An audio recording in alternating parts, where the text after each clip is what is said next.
Palavras diárias de Deus. Para todos aqueles que vivem na carne, mudar seu caráter exige metas para perseguir, e conhecer Deus exige testemunhar os fatos reais e a verdadeira face de Deus. Ambos podem somente ser alcançados pela carne encarnada de Deus. Ambos podem apenas ser realizados pela carne normal e verdadeira. É por isso que a encarnação é necessária, e por isso toda a humanidade corrupta precisa dela. Uma vez que se requer que as pessoas conheçam a Deus, as imagens de deuses vagos e sobrenaturais devem ser dissipadas de seu coração. E uma vez que se lhes exige que abandonem seu caráter corrupto, elas devem primeiro conhecer seu caráter corrupto. Se somente o homem fizer a obra para dissipar as imagens dos deuses vagos do coração das pessoas, então ele não alcançará o resultado esperado. As imagens dos deuses vagos no coração das pessoas não podem ser expostas, banidas ou completamente expulsas apenas com palavras. Ao fazer isso, no fim, ainda não seria possível dissipar das pessoas essas coisas que estão profundamente arraigadas. Somente pela substituição dessas coisas vagas e sobrenaturais pelo Deus prático e a imagem verdadeira de Deus, e fazendo as pessoas gradualmente as conhecerem, pode o devido resultado ser alcançado. O homem reconhece que o Deus que ele buscou no passado é vago e sobrenatural.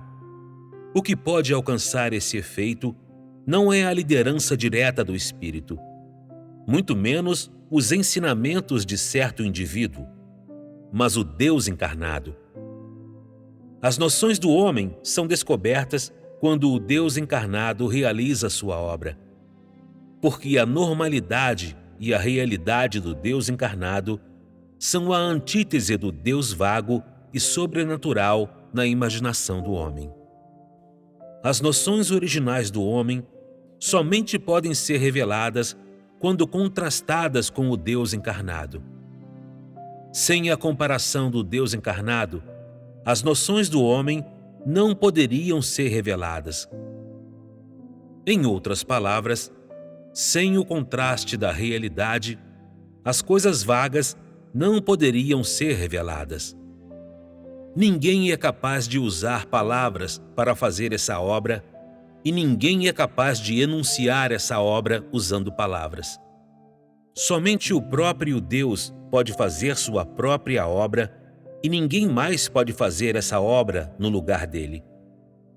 Não importa quão rica seja a linguagem do homem, ele é incapaz de enunciar a realidade e a normalidade de Deus.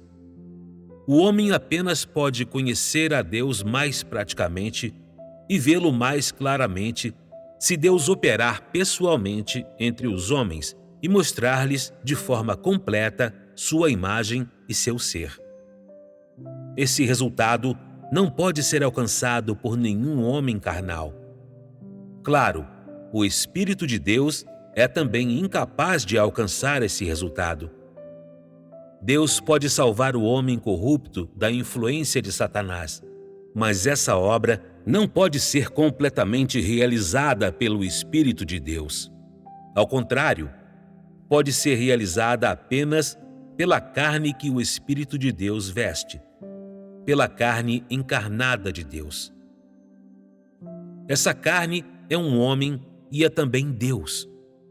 É um homem possuído da humanidade normal.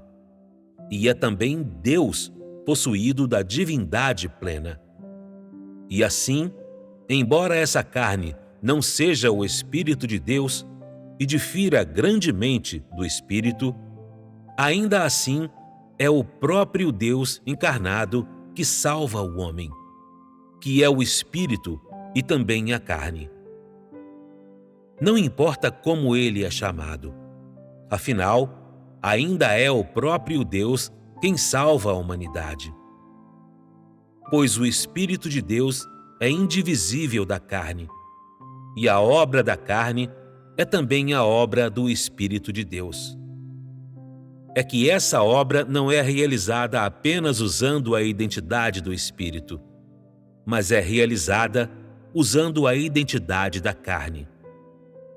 A obra que necessita ser realizada diretamente pelo Espírito não exige a encarnação, e a obra que exige que a carne a faça não pode ser realizada diretamente pelo Espírito, e só pode ser realizada pelo Deus encarnado. Isso é o que se exige para essa obra e o que é exigido para a humanidade corrupta. Nos 3 estágios da obra de Deus, somente um estágio foi realizado diretamente pelo Espírito. Os 2 estágios restantes são realizados pelo Deus encarnado e não diretamente pelo Espírito. A obra da era da lei realizada pelo Espírito não envolveu mudar o caráter corrupto do homem. Tampouco teve qualquer relação com o conhecimento que o homem tem de Deus. A obra da carne de Deus, na era da graça e na era do reino, contudo, envolve o caráter corrupto do homem e seu conhecimento de Deus. E é uma parte importante e crucial da obra de salvação. Portanto, a humanidade corrupta está mais necessitada da salvação do Deus encarnado e necessita ainda mais da obra direta do Deus encarnado. A humanidade necessita que o Deus encarnado a pastoreie, a apoie, a regue, a alimente, a julgue e castigue. Ela necessita de mais graça e uma redenção maior do Deus encarnado. Somente o Deus na carne pode ser o confidente do homem, o pastor do homem, a ajuda sempre presente do homem. Tudo isso é a necessidade da encarnação hoje e em tempos passados.